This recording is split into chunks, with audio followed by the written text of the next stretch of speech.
China, congratulations on the win. 4-1 down at three-quarter time. The game sort of almost out of reach. What do you think changed for the side that allowed you to get back into it and then get in front?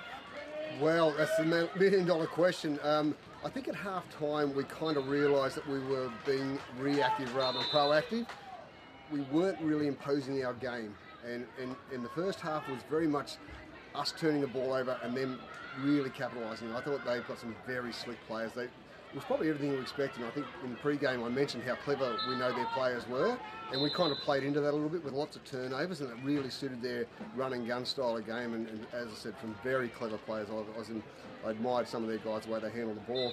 So for me it was about, okay, look, we need to dial back. We sort of changed our structure and what we're doing a little bit, and that sort of halted the running up and down the field part of the game. And then our guys got to handle the ball more. And once you start handling the ball more and better, well, then we started to get some results. So we started to put a bit of pressure on down in the circle, and we started to get a result here and there. But yeah, so whilst this third quarter wasn't great, we definitely arrested the situation, I think. And in the fourth quarter, we sort of saw how we want to play.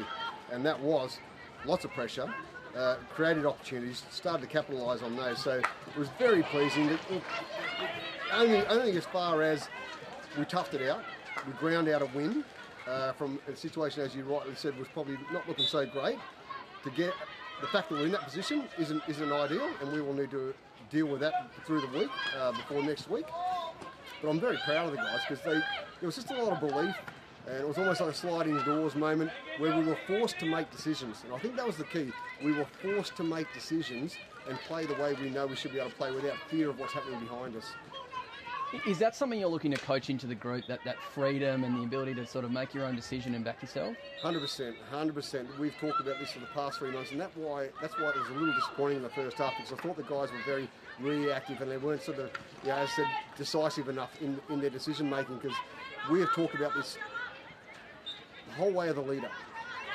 Here's our loose structure. Within that, you bring your decisions, your skills to it, but make decisions, and I'll back you all the way, and the guys behind you will back you all the way.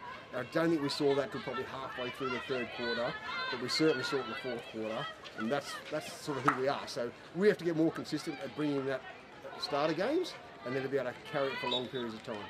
Fantastic. Thanks, mate. Well done. Unreal.